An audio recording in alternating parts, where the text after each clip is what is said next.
Ada Sennett was 47 years old, and the law said the house she had kept for 26 years was not hers.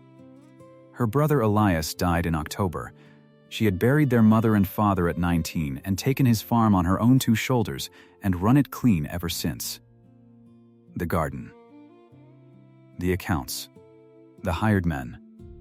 The sickbed, at the end, when the pleurisy took him. None of that mattered. Elias left no will. And in the state of Iowa, in the year 1884, a sister got nothing. A wife would have had a widow's third. A sister had no standing at all. The farm passed over her head like she was a fence post. So she packed her trunk.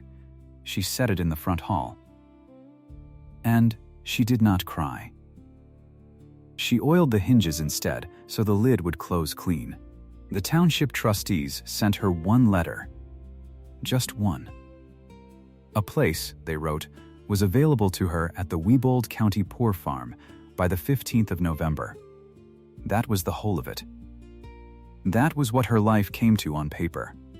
And for 9 days that trunk stood packed in the hall, and nobody in the whole county knew it was there. Nobody but the one man who drove the mail past her gate every morning. 11 miles east, at a store counter, a widower heard about it while he was buying nails. He did not write her a letter. He did not come to her door. And then, on the 10th morning, a team of 2 bay horses and an empty wagon came rolling up her frozen lane. No letter on the seat. No terms, just an empty wagon. If you ever gave a house your whole life and found you had no standing in it, this story is for you. Before we go on, do something for me. Subscribe to the channel, and in the comments, tell me the town you're watching from. I want to see how far this one travels. Now, let me take you back to that cold, quiet house, and to the woman folding her whole life into a trunk. The morning Elias died, Ada finished the milking. That is the kind of woman she was. There were 4 cows in the barn, and they did not know a man had passed in the night, and they had to be seen to, so she saw to them. Then she came back in and washed her hands and sat down by the bed and looked at her brother's face until the doctor could come. She was 59 minutes from having no home in the world, and she used those minutes to strain milk. For 26 years that had been the shape of her days. She was 19 when their parents went, both of them inside one hard winter, and Elias was a young man with a farm and no wife and no notion of how to run a house. So Ada ran it. She never married. There had been a chance at it once, a long time back, and she had let it go, and she did not think about that spring anymore, or she told herself she didn't. She kept his books. She dried his seed corn. She nursed his fevers. When the price of hogs fell, she found ways to make the year come out even, and when it rose, she never once spent the difference on herself. She wore her mother's shawl until it was more darn than wool. She thought, the way you think a thing without ever saying it, that the farm would see her old, that there would always be a room in it for her, that a life given so completely to a place would earn, at the very least, the right to die under its roof. She was wrong about that, and the wrongness came in an envelope. The nephew came first, though, Harmon Sennett. Elias's brother's boy, a grown man now with a watch chain and a way of standing in a doorway like he was measuring it for himself. He came out from town the week after the funeral, and he was courteous the whole time, which was somehow worse than if he'd been cruel. He walked the fence lines, he counted the stock, he looked in the corn crib, and wrote a figure in a little book. And he never once asked Ada what she meant to do, because he had already decided the trustees would see to that. "I'm told there's a place for you," he said, at the door, with his hat already on. "The county looks after its own. You needn't trouble yourself about the particulars." The particulars. She was the particulars. 26 years of her were the particulars he did not need to trouble himself about. She did not argue with him. Arguing was for people with standing, and she had learned, in 1 October, that she had none. So she said, "Thank you, Harmon," and she watched him ride off toward town to file his papers, all of them clean, all of them legal, every one of them correct. Then she went inside and got the trunk down from the loft. It was her mother's trunk. Pine, with iron corners gone soft brown with age, and a lid that had squeaked her whole life. She knew every sound that house made, and that squeak was one of them. She cleaned it out. She wiped the inside with a damp rag. And then she began, without any fuss, to fold her life down small enough to carry. 2 dresses, the good shawl and the everyday one. Her Bible, her mother's thimble, a packet of letters tied with string that she did not open, because she knew what was in them and did not need to read it to grieve it. She worked slow, and she worked neat. This is the part people never understand about a woman like Ada. She was not falling apart. She was doing the last chore of a lifetime of chores, and she meant to do it well. She was clearing out the top drawer of the bureau when she found the hymnal, old, the spine cracked, a book she hadn't sung from in years, and when she opened it, out of the middle of it fell a flower. A cornflower, blue once, brown now, pressed flat as paper and near as thin. She held it in her palm a moment. It weighed nothing. It weighed everything. But she would not have said so. From a spring, a long time back, she thought. That was all she let herself think. And then she set it in the trunk, in the fold of the good shawl, without a word. And she went on packing. She did not stop to remember the boy who gave it to her. She had trained herself, over 26 years, not to. But she put it in the trunk. She could have left it in the drawer for Harmon's people to sweep out with the rest. She put it in the trunk. Here is the thing that ought to break your heart about those 9 days. Ada spent them getting the house ready for whoever came next. She could have let it go to ruin. Nobody would have blamed her. But she scrubbed the floors instead. She blacked the stove. She went through the whole pantry, and she labeled everything in her plain upright hand, the crocks of lard, the jars of beans, the sacks of flour, the sealed jars of tomatoes she'd put up in August with her own hands, not knowing then that she'd never eat a one of them. She wrote little cards. Plum, 1884. Good till spring. She stocked the woodbox. She set the kitchen to rights the way you set a table for a guest you'll never meet. That is a woman the whole county would have loved, if the whole county had bothered to look in the window. One man did. Every morning, right about 7:30, Perry Hoke drove the mail route down the river road, and it took him past Ada's gate, and through the glass in the front door he could see, plain as anything, the trunk, standing in the hall, packed, waiting, day after day after day. Perry was not a bad man. He was a talker, is all, the way carriers are, because a mail carrier in that country was the whole newspaper. He knew who was sick and who was mending and whose barn had a new roof. He carried news the way he carried letters, and he could not always tell the difference between the two. So on the 9th day, standing at the counter of the Ferris Landing store, waiting on his tobacco, Perry Hoke shook his head and said it out loud. To nobody in particular. Just to the room. Sorriest thing I ever saw. Ada Sennett's got her trunk packed in that front hall 9 days now, waiting on the county to come haul her to the poor farm. 26 years she kept that place. And now there's a card on every jar in the pantry, and her sitting in it like a stranger in her own kitchen. There was a man at the far end of the counter buying nails. He was a big, quiet man, gray coming in at the temples, with hands that had done work their whole lives. He was buying 8 penny nails by the pound, and he did not turn around. But he stopped counting them. That was all. His hand went still on the scale, and he stood there a second longer than a man needs to stand, and then he paid for his nails and said not one word to anybody, and he walked out to his own wagon and drove the 11 miles home in the cold. His name was Silas Merritt. Now, on the 10th morning, the frost was on everything. The lane up to the Sennett house was rutted hard as iron, and the puddles had gone to white glass, and Ada was at the kitchen window with her hands in the dishwater when she heard the horses. She thought it was the county. Come at last. She dried her hands slow, and she smoothed her apron, and she got ready, in that one long breath, to be collected. But it was not a county wagon. It was a farm team, 2 bay geldings, big and well-kept, their breath smoking in the cold, and behind them a good farm wagon, and the wagon was empty. Empty, not a soul, in the back of it, not a box, not a chair, just the bare boards. A young man climbed down from the seat. He was maybe 25, plain-faced, and the first thing he did when his boots hit the frozen ground was take his hat off. In that cold. He stood there bareheaded, and he came up to the door, and Ada opened it before he could knock. "Ma'am," he said, "my name's Otis Fane.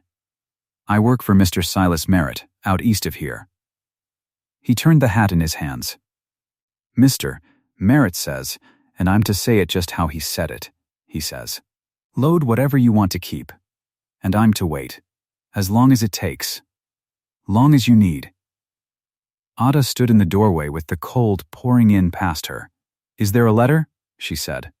"No, ma'am. Some word. Some terms. What am I to do when I get there?" "What's expected?"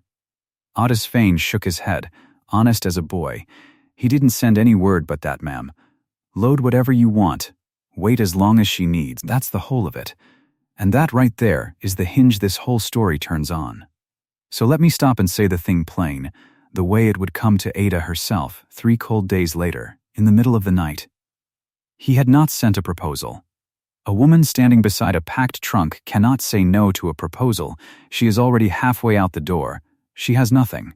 And a proposal from a decent man would not be a choice, it would be a rescue, and you cannot refuse a rescue. He knew that.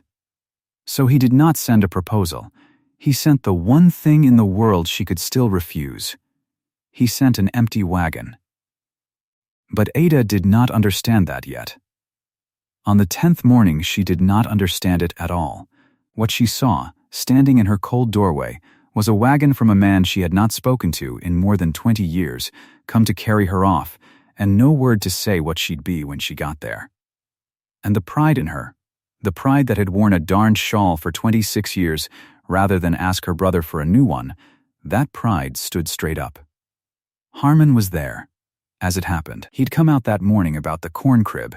He stood on the porch of the house that was now his, and he watched the whole thing with his hands in his pockets and a small knowing look on his face, the look of a man watching a problem solve itself.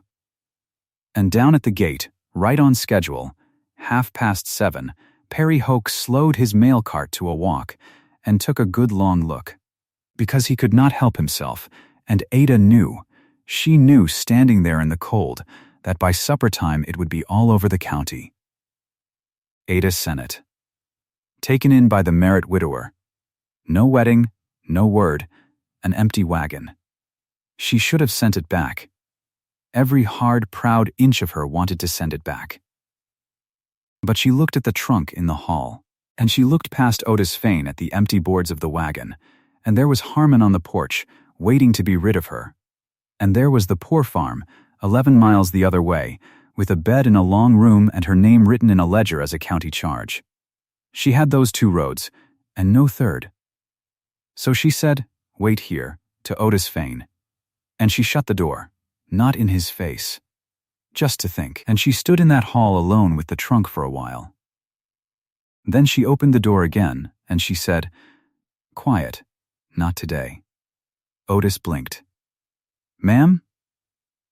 "You heard your man," she said. "Wait as long as she needs. I need 3 days. Can the horses stand it?" "There's a livery in the landing, ma'am. He give me money for it." He said, "Long as it takes." Then 3 days, Ada said. And she shut the door, and she left an empty wagon sitting at the top of her lane for the whole county to talk about, because if she was going to be talked about either way, she would at least do the choosing herself. Those 3 days were the hardest of the whole business, harder than the funeral, and I'll tell you why. It was not the poor farm she was afraid of. She'd made her peace with the poor farm. A woman can make her peace with a hard thing that is nobody's fault, with a cold bed in a public room, because there's no shame in what the world does to you. The shame is in what you take. And going east, to Silas Merritt's door, that felt like taking.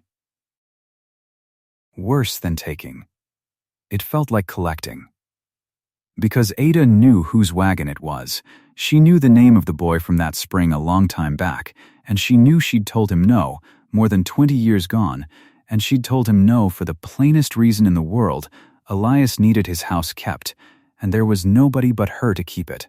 And a woman doesn't run off to be happy when her brother's got no one. She'd chosen duty. She'd chosen it clear-eyed, and she'd never once let herself cry about it. And now here was that same man, an old widower with a grown daughter, sending horses.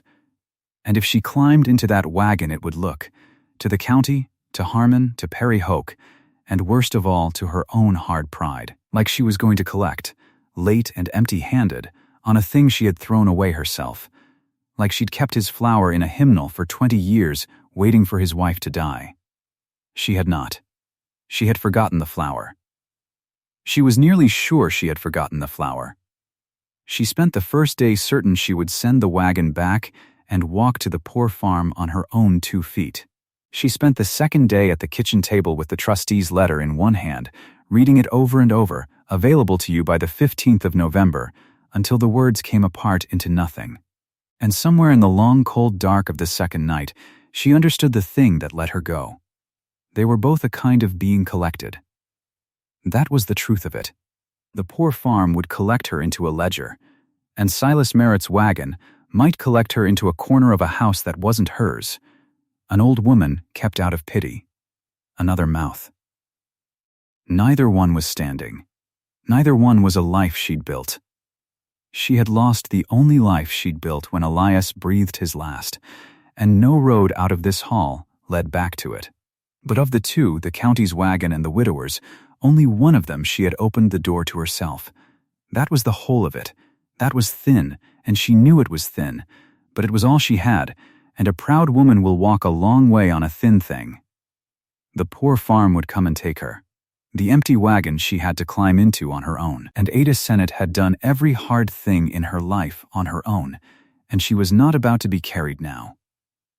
On the third morning she opened the door and told Otis Fane to bring the team up. The trunk went out first. Otis wanted to carry it alone, and she wouldn't let him. She took the other end herself, and the two of them walked it down the frozen steps. And Ada felt the old squeak of the lid one last time as they tipped it, and then they set it up onto the bare boards of the wagon. It slid back and knocked against the front of the bed, and stood there in all that emptiness, one pine trunk in a wagon built to carry a ton, and Ada looked at it a moment. Such a small thing. To be a whole life. She did not look back at the house. She had said her goodbye to the house with a scrub brush and a box of labeled jars. She climbed up onto the seat beside Otis Fane, and she folded her hands, and she said, "All right." Harmon watched them go from the porch. He lifted one hand, not quite a wave. She did not lift hers. They drove the 11 miles east with the cold sun climbing, and neither of them said much, and the whole way Ada sat straight-backed with the trunk knocking soft behind her, riding toward a door she had chosen, because at least the choosing was hers.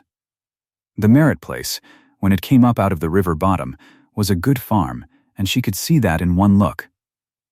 Ada had run a farm, she could read one like print. The fences were kept.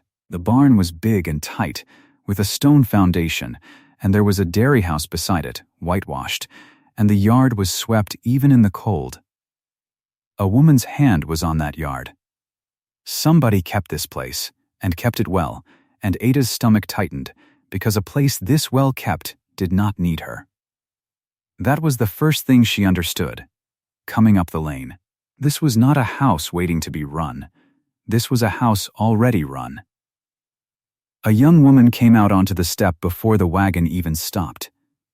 She was young, 22, though Ada didn't know that yet, and she was handsome in a strong-jawed way, with her sleeves pushed up and flour on her forearms, and she stood on that step with her arms folded, and she looked at the wagon, and she looked at the trunk, and she looked at Ada, and her face was as civil and as cold as the frost on the puddles. "You'll be Miss Sennett," she said. "Not a question. I am. Nell Merritt." She did not come down the step. "My father's in the far field. He said to make you welcome." She said the word welcome the way you'd hand somebody a plate you didn't want to give up. And Ada, sitting up on that wagon seat, saw the whole shape of it at once, because she was a woman who read rooms the way she read farms. This girl had run this house. Ada would have bet the trunk on it. 4 years, maybe more, long enough to own it. She'd kept the keys and set the meals and built whatever trade that whitewashed dairy did, and she'd done it alone since her mother went, and she was good at it, and she was proud of it. The way Ada had been proud of Elias's place. And now her father had sent a wagon 11 miles for a capable woman of 47, and to this girl on the step, that woman was not help. She was a demotion. She was somebody come to take the keys. Ada understood it because it was her own pride looking back at her out of a young face. And her heart, which had been braced against the county and against Harmon and against her own shame, went out sideways to this cold girl on the step who had every reason in the world to hate the sight of her. "Thank you," Ada said. She climbed down herself, without waiting for Otis. "I'll not be any trouble to you that I can help." Nell's eyes flicked to the trunk. "Otis'll bring your things up." She turned for the door. "The room's ready." The room was ready, and that was the trouble with it. It was a good room, upstairs, with a window that faced the barn, and there was a clean quilt on the bed, and water in the pitcher, and it had all been done that morning. Done well, done cold. It was offered the way a judge offers a sentence. Here is where you'll be. Everything correct. Nothing given. Ada set her trunk at the foot of the bed, and she stood in that clean, cold room, and she heard the girl's boots going back down the stairs, quick and hard, and she thought, I have traded one house where I have no standing for another, and this time there is a girl in it who was standing here first. That evening she came down to help with supper, and she learned the shape of the fight without a word being said, because Nell taught it to her in 100 small ways. There was Corinne's apron on its hook by the stove, Silas's dead wife, 2 years gone, and when Ada reached toward it, from habit, a hand reaching for the nearest apron. Nell said, quick and level, that one's my mother's, and Ada drew her hand back and took a plain flour sack off the other hook, and said, of course, and tied it on, and neither of them looked at the other. There was a churn schedule chalked on a slate by the dairy door, in a firm young hand, days and times, and when Ada glanced at it, Nell said, I've got the dairy, just that, and Ada said, I wouldn't touch it, and meant it. There was a ring of keys on the girl's own belt, and Ada never once put out her hand for it. So, this is what Ada did. That first evening, and the next day, and the day after. And it was the first true thing she did in that house, the first small making of room. She asked leave for everything. Where do you keep the flour, Nell? Would you want the potatoes done this way or another? Is this your hour for the bread? Or should I wait? She, who had run a farm for 26 years and knew a kitchen the way she knew her own hands, made herself a guest in this one. She touched nothing of the dairy. Not the churn, not the crocks, not the slate, not the whitewashed house where the girl's whole trade lived. She left Corinne's apron on its hook and never reached for it again. It cost her something to shrink like that. You understand it cost her. A capable woman playing helpless in a kitchen she could run in her sleep, that is its own kind of ache. But Ada had spent her whole life reading what a house needed, and this house needed her small, for now. So she made herself small. On purpose. It was the only gift she had to give a girl who wanted nothing from her, and she gave it quietly, and Nell took it without a word of thanks and without quite knowing it was a gift. Silas she barely saw those first days. He was gone before light, and in after dark, the way farmers are in winter, and when they did cross in the kitchen he was awkward as a boy, a big man who'd sent a wagon and no words and now did not seem to have the words even face to face. He'd nod. He'd say the weather. Once he said, "You're settling all right then," and Ada said, "Fine. Thank you." And that was the whole of their courtship, if you could call it that, which you could not.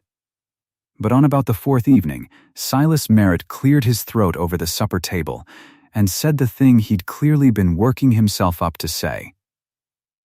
"Miss Sennett." He kept his eyes on his plate. "I want you should understand, you don't have to earn anything here. You've had a hard turn. And you're welcome to just rest. You needn't work a lick if you don't care to. Nobody's keeping account." He meant it kindly. He meant it as the kindest thing he knew how to offer. And across the table, Ada saw Nell go still, saw the girl's jaw tighten, because to Nell that sentence meant a second-grown woman in the house who did nothing and had to be carried. An old pet the county sent by Wagon. And Ada set down her fork. "No," she said. It came out quiet, but it came out flat as the slate on the wall, and both of them looked at her. "I thank you for it," she said. "But no. I have kept a house since I was 19 years old. I have never once been a person who rested while other people worked, and I don't mean to learn how at 47. She looked at Silas, and then she looked at Nell, and she said the rest to both of them. "I'll not be kept. If I stay, I work. And I'll take the work nobody else wants, so as not to crowd anybody out of their own." She was up before light the next morning. Before Nell, before Silas, before Otis. She was out in the black cold of the barn with a lantern, mucking the stalls, hauling the ash from the stove out to the pit, breaking the ice on the trough with the back of an axe. She took the laundry, the heavy, freezing, hateful winter laundry that reddens a woman's arms to the elbow, and she took it without a word, and she hung it stiff and steaming in the cold. She did not touch the dairy. She did not touch the keys. She took the coldest, hardest, lowest work on the whole place, the work a hired man would grumble at, and she did it well, and she did it silent, and she did it every single morning. Because Ada Sennett had figured one thing out, lying awake in that cold, clean room. She could not be Nell's mother. She could not be Silas's wife. Not yet. Not by any word that had been spoken. She had no standing here any more than she'd had in her brother's house or in the eyes of the county. But there is one thing in this world that no one can hand you and no one can take away. One kind of standing that has to be earned in the dark before anybody's watching. She could make herself necessary. And out in the freezing barn that first morning, hauling ash with her breath white in the lantern light, Ada did not know, could not have known, that up at the house, a grown girl who wanted her gone was standing at the cold window, watching the lantern move in the dark. Watching a woman she'd meant to freeze out do the very work she herself hated most. And frowning. Not the way you frown at an enemy, the way you frown at a thing you can't quite figure out. The frost held that whole first week. Ada learned the place in the dark. She learned which stall door hung low and dragged. She learned the trough that froze first, the one on the north side where the wind came off the bottom. She learned that the big bay gelding would lean into you if you let him. All his weight, just for warmth. She let him. It was warm. By the second week, Silas had started coming down early too. He did not say why. He was a man who did not say much of anything. He would come out with his own lantern and stand in the barn door and watch her fork the muck, and then, without a word, he would take up the other fork. They worked the stalls together in the cold. 2 lanterns now, moving in the dark, and up at the house, the same girl at the same window, watching 2 lights instead of 1. One morning, Silas held a letter in the barn. He turned it in his hands like it might bite him. It was from the Drover's Bank at Ferris Landing. He looked at it a long moment. Then, He held it out to her over the stall rail. "My eyes," he said. Small print. That was all. My eyes. A proud man does not say more than that. Ada wiped her hands on her apron and took it. She read it to him there in the lantern light, standing between two horses. It was a note. $580. Due the 1st of April. And at the bottom, in the flat kind way that banks are cruel, a suggestion. That Mr. Merritt might consider selling stock to meet the obligation. Silas said nothing. His jaw worked once. "You want it read again?" she asked. "No," he said. "I heard it." But she read it again anyway, slow, so he'd have the figures clean in his head. And when she was done, she folded it small and handed it back. And she did not say a soft word to him, no pity, nothing he'd have to carry. She just said, "The near horse is favoring his off hind. You want to look at that shoe?" He looked at her a second. Then something in his face eased. "I'll look at it," he said. That was how it went between them. She read the bank's letters aloud because his eyes failed the small print, and she never once made it a kindness he had to thank her for. She made it a fact, like the horse's shoe, and a man can take a fact.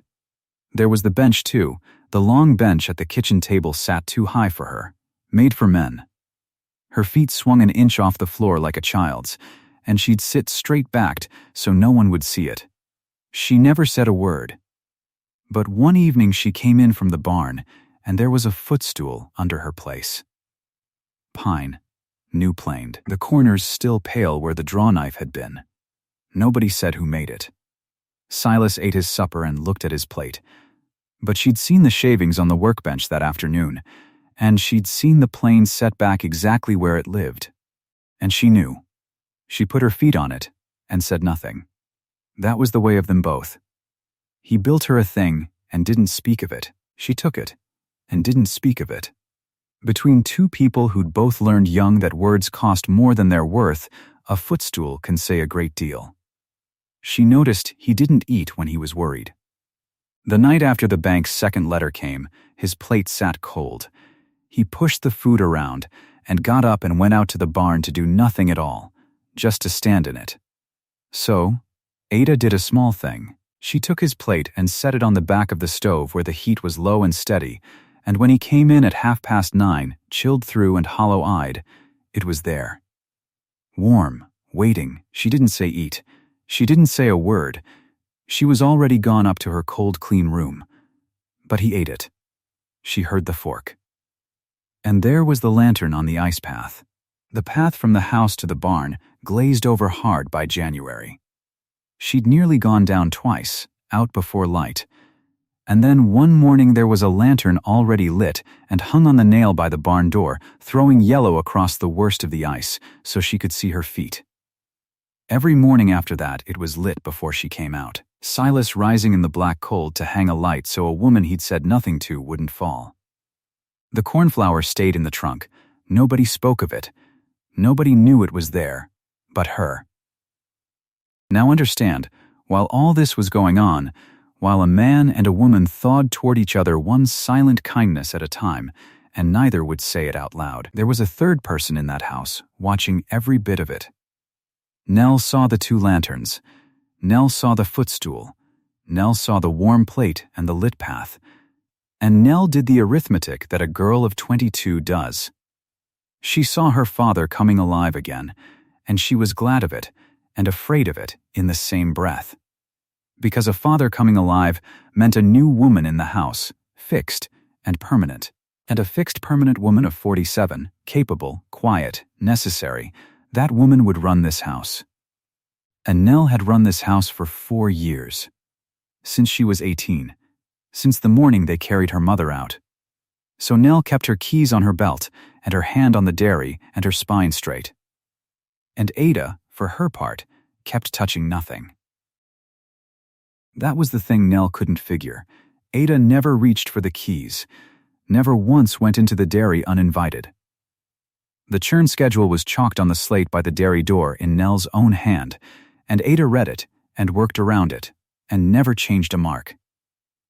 Corinne's apron hung on its hook by the stove, the dead mother's apron, 2 years hanging there, and Ada never took it down, never moved it, wore her own instead.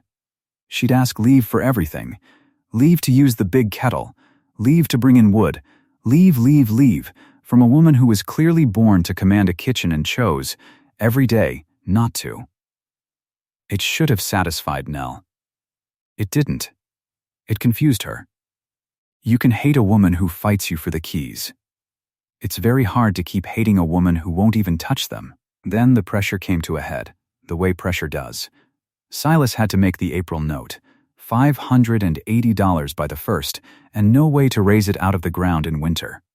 So he made the only plan a stockman can make. He'd sell the milk cows. The milk cows. Now the milk cows were not just cows. The milk cows were Nell's whole world. 4 years she'd built that butter trade with her own 2 hands. Every store counter from Ferris Landing to the county seat took Merit butter because it was better than anybody's, sweeter, worked cleaner, and it came stamped with her mark. It was the one thing in her life that was hers. Her name on it. Her money in the crock behind the loose brick. Sell the cows and you sell Nell. 4 years of authority, gone to the drover's bank. She didn't cry about it. She was too much her father's child for that. She just went white and quiet and did her work with her jaw set, and the whole house felt it like weather coming. And into that weather, on a cold, bright afternoon in late January, rode Harmon Sennett. Courteous as ever, hat in hand at the door. He'd come, he said, out of family feeling, now that the estate was all settled clean. He'd heard, everyone had heard, you understand how the county talks, that his aunt had gone off with the Merit wagon. And he wanted the Merits to know there was no need at all for them to be burdened. He said it in the front room, warming his hands at their stove, eating their bread, saying burdened. He would, he said, be glad to take Ada off everyone's hands. The trustees' place still stood open, or he could see her settled somewhere respectable. It wasn't right, a strange woman foisted on a household by a wagon. People talked. He'd spare them the talk. Ada stood in the kitchen doorway and heard all of it. She heard the word foisted. She heard take her off their hands, like she was a debt, and every kindness she'd taken all winter, the footstool, the warm plate, the lit path, turned in that moment to what she'd always feared it was. Charity, pity, a capable woman, kept on out of decency, talked about at store counters, foisted. She might have held even that. She was strong. But then, that same evening, passing the dairy door, she heard Nell. Nell was talking low to Otis, tired, frayed, at the end of a hard day with the cows on the block. And Nell said it. I never asked for a second mother the county sent out by wagon. That was all. Nell didn't mean it the way it landed. She was frightened and young and losing her cows. But Ada heard it whole, and it fit the shape of everything Harmon had said, and the two of them together made a wall. So Ada did the thing she'd been so sure she'd never do again. She went up to her cold, clean room. She took her own things down off the pegs, folded them square the way her mother had taught her, and she packed the trunk. The pine trunk with the iron corners. She'd oiled those hinges herself back in her brother's hall, so it would close clean. It closed clean now. The shawl went in with the pressed cornflour in its fold, blue once, brown now. The packet of letters, still tied, still unopened. The Bible. Her mother's thimble. She laid a lifetime in and shut the lid, and she went out to the barn where Otis was forking hay, and she said, quiet, I'd take it kindly if you'd hitch the team in the morning. Otis stopped forking.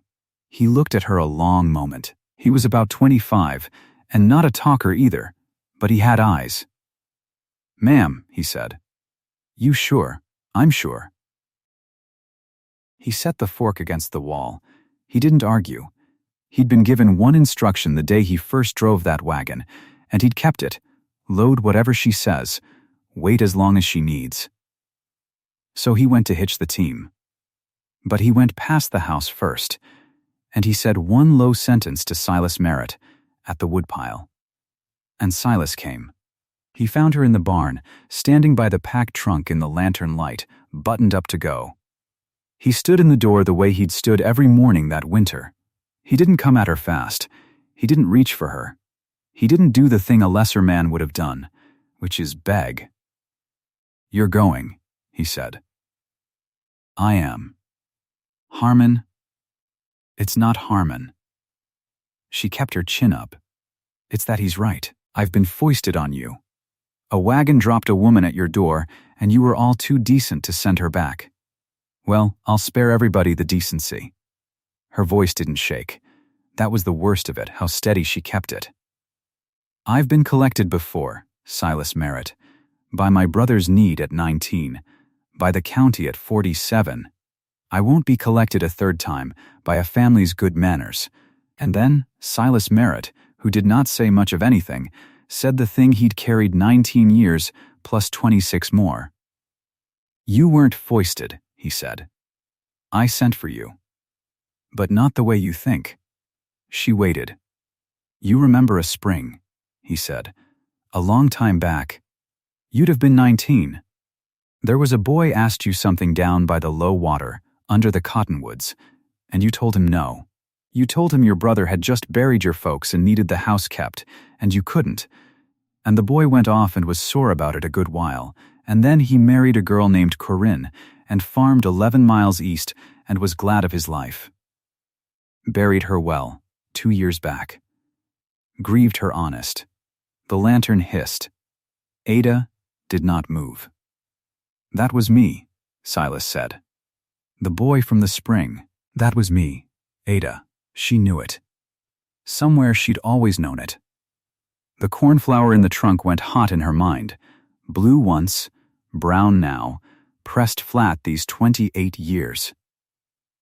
When Perry Hoke said at the counter that Elias Sennett's sister had her trunk packed 9 days for the poor farm, Silas went on, "I stood there with 8 penny nails in my hand, and I thought of that spring.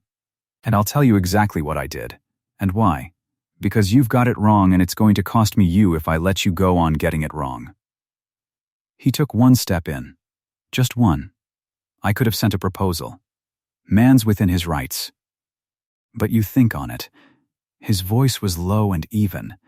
A woman standing beside a packed trunk, with nowhere on this earth to go, and the county wagon coming. You send that woman a proposal, and what can she do? She can't say no. She hasn't the standing to say no. Say yes, and it's not a yes, it's a rescue. It's being collected. The third time. You'd have hated me by spring and hated yourself worse. Ada's throat worked. So I didn't send a proposal, Silas said. I sent an empty wagon. No letter, no terms, not one word on the seat, because an empty wagon is the one thing in this world a woman with nothing left can still refuse. You could have sent Otis home. You could have stood in your brother's hall and told him drive on. That was the whole point of it. I didn't send for you. I sent you a way out. He looked at the trunk. Packed, buttoned, ready. And it's still yours, he said. That's the part you keep missing. It was never a trap. If you climb up on that seat tomorrow and drive off, then you drove off, by your own hand, same as you came by your own hand. I'll not stop the team. I gave you a door, Ada. A door opens both ways or it's not a door. I only ever wanted to give you one that was real. And then, he was quiet. He'd said more words in that barn than she'd heard him say all winter, and he'd said them for one reason, and having said them he was done. He turned to go back to the house and leave her to it. Leave it hers. Silas, he stopped.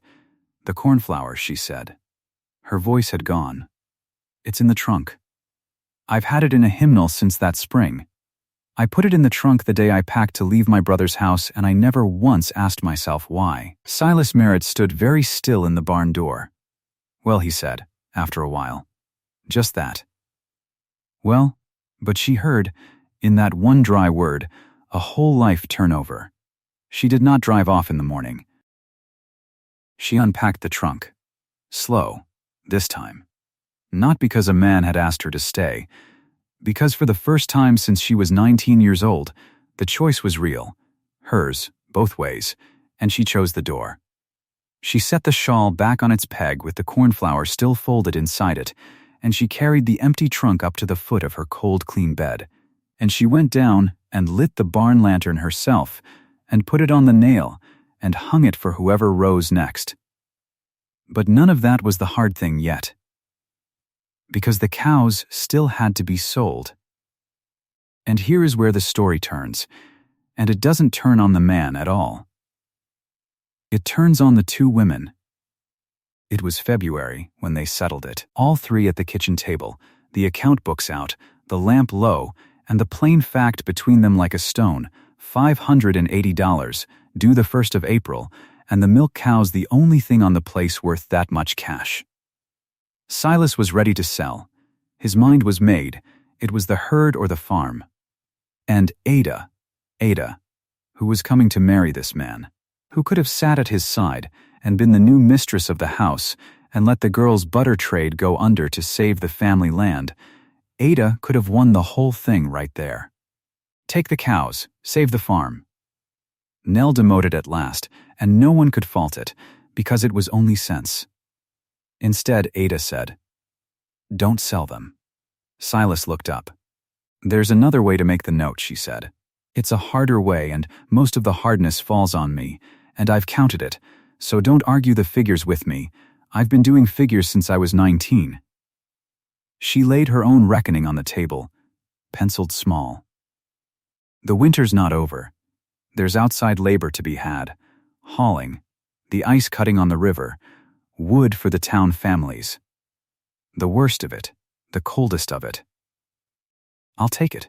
I've been taking the coldest work on this place since the day I came, and I'll take the county's cold work too, for wages, and it'll close the gap. It won't be comfortable. I'll not pretend it will. But it'll make the note, and it'll keep the herd." Nell had gone very still across the table. "And there's this," Ada said, and she reached down beside her chair and set the dairy account book on the table, and on top of it, she laid her hand a moment, and then she pushed it across the boards to Nell. "This is yours," Ada said. "It always was. The butter trade is yours, in fact, and now I want it yours in the ledger. Every account, every customer, the crock behind the brick, all of it. Yours, and," she reached again, and this time it cost her more. You could see it cost her. She'd worn no keys all winter precisely so as not to take Nell's, and now she took Nell's off the girl's own belt hook understanding and set them by the book, and the keys stay yours. The dairy is yours. Nobody in this house, not your father, not me, comes into it without your leave. I'll ask you the way I've asked you since November. Because it's yours." The kitchen was dead quiet. Understand what Ada did there. She gave away standing. The thing she'd said, out in the barn her first night, the only thing no one can hand you and no one can take away, she'd earned a little of it all winter, degree by degree, in the cold and the dark. And she took that hard-won standing, and she handed it to a girl who'd called her a second mother sent out by Wagon. On paper. In figures. At real cost. A whole winter of the river's ice water in her boots to pay for it. It costs standing to give standing away. The story won't pretend it doesn't. Nell looked at the book. She looked at her own keys lying there beside it. She looked at this woman of 47 who'd come to take her house and had, instead, just handed her the deed to her own life in front of her father. And Nell's face changed. It didn't change all at once. It's not a thing that happens all at once when you've held a fright 4 years, but something in it broke and came down, and her eyes went bright and hard the way eyes go when a person will not cry in front of people, and she put her hand flat on the account book and drew it to her. And she said, in a voice, not quite her own, "The near cow's due to calve in March. I'd have hated to sell her." Which, from Nell Merritt, was everything.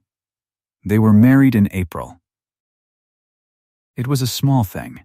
The preacher came out from Ferris Landing, and Otis stood up with Silas, and Nell stood up with Ada in a good dress with her mother's brooch at the throat, given freely, pinned by her own hand. There was no speech.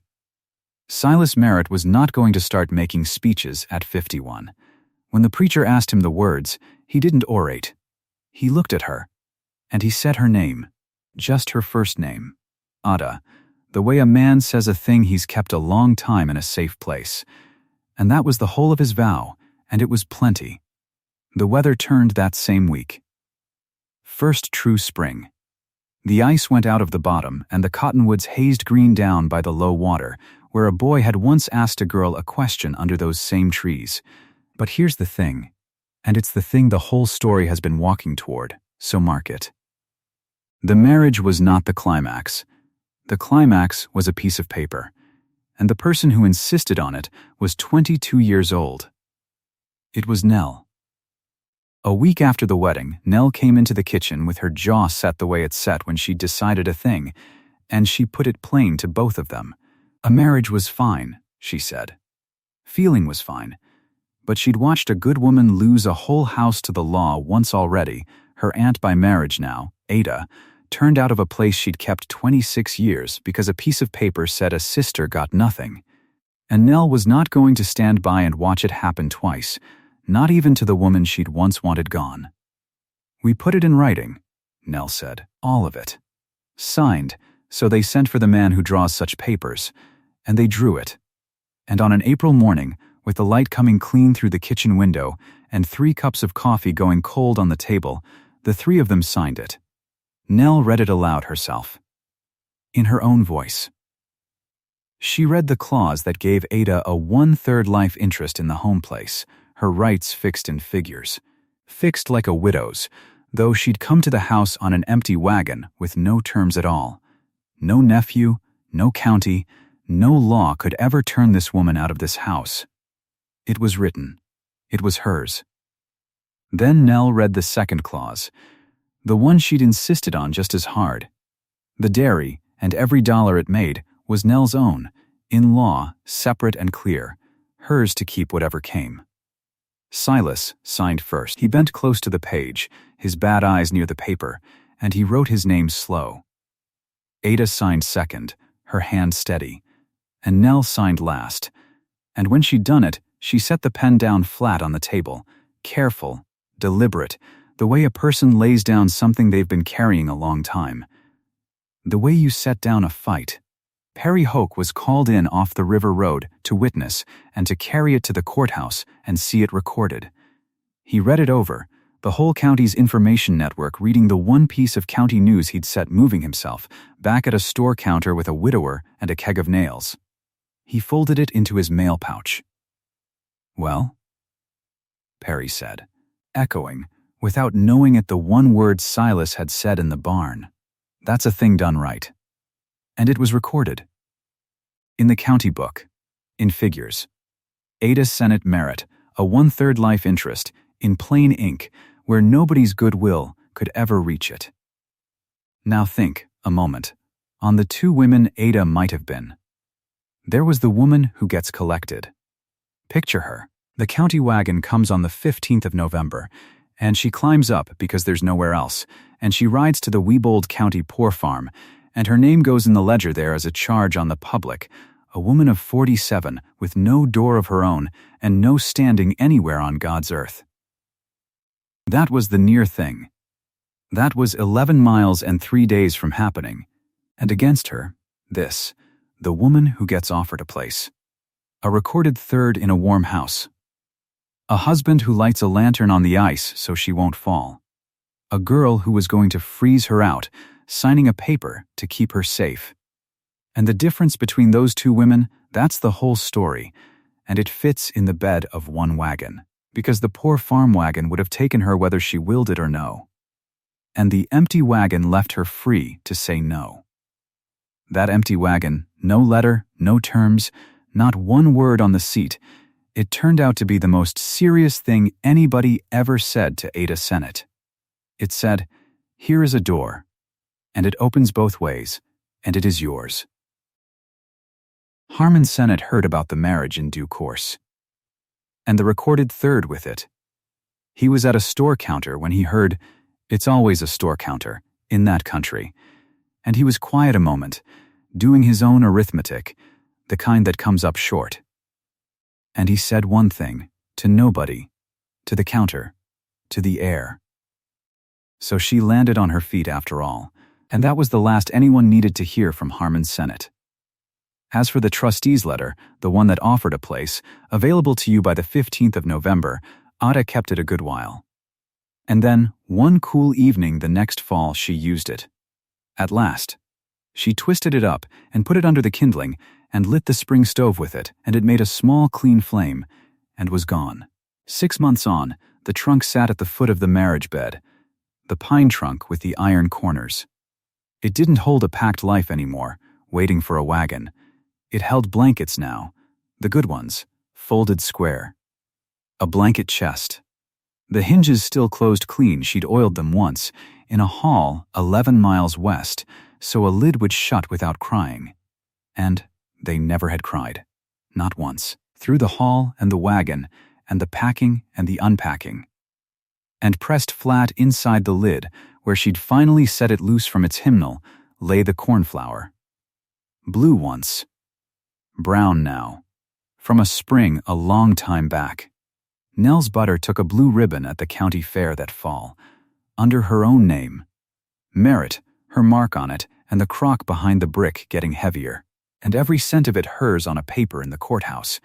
And on a lamp-lit evening when the note came marked paid at last, $580, the 1st of April, made by ice water and a woman's stubborn back and a girl's saved cows, Ada read it aloud one final time.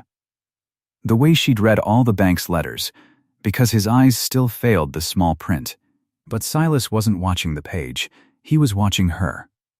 And that, in the end, is the whole of it. The empty wagon was the romance. Everyone remembers the wagon.